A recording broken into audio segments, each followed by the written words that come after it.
And some 1.5 million high school students are expected to benefit from the Department of Education's GATSPE program. 7 billion pesos have already been allocated for this. The details from Freddie Abando. The increasing flow of enrollees in public schools for elementary and high schools, especially in Metro Manila, contributed to congestion and overcrowding. To cope with the problem, school authorities were quick to come up with a package of solutions to include implementing even 3 shifts in several schools.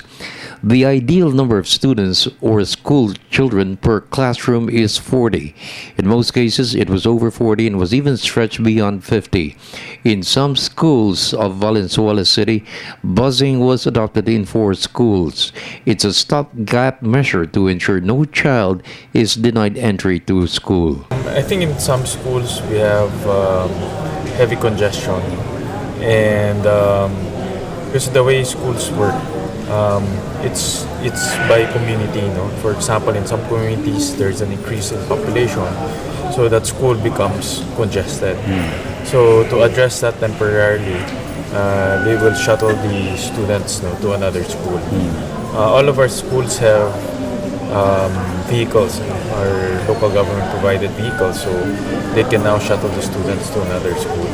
In the meantime, the Department of Education has allocated 7 billion pesos for its GATSPE program, a voucher program that will grant high school that cannot be enrolled in public high schools tuition subsidy to enroll in a private school.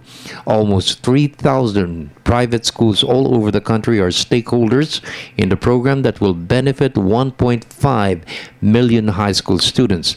The cost will range from 10,000 to 14,000 pesos per year. However, questions were raised on how the Department of Education will determine and decide who will benefit from the program. One city, ang public schools doon sa high school, 1:40 yung ratio. So walang overcrowding based on your definition of what is not. Will you give GATSPE to that city or hindi na? Hindi na kayo magbibigay. So ang allotment ninyo is solely based on overcrowding. Is that correct? Initially, when the program was conceived, it was really based on shortages. That's why our allocation of slots is based on the needs per municipality, actually, not municipality, city.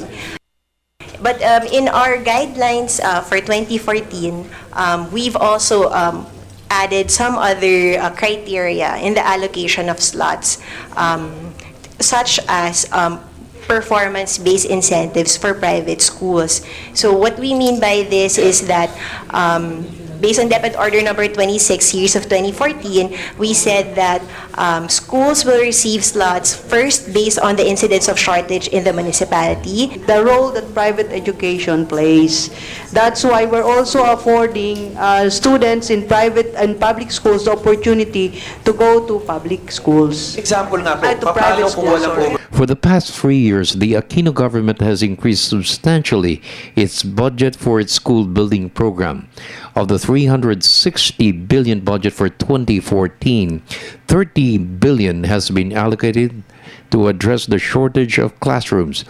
Another major concern is the reconstruction of school buildings in areas devastated by natural calamities, typhoons and earthquakes. Deputy Speaker Carla Lizardo is hopeful the Aquino administration will address the shortage, which has been a problem for the past 50 years. There is an increase, in fact, substantial increase.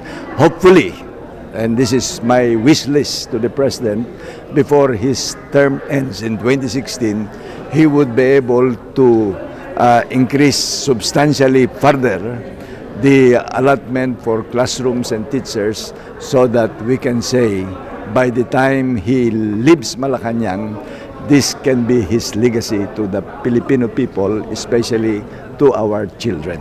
For the People's Television Network, this is Freddie Abando reporting.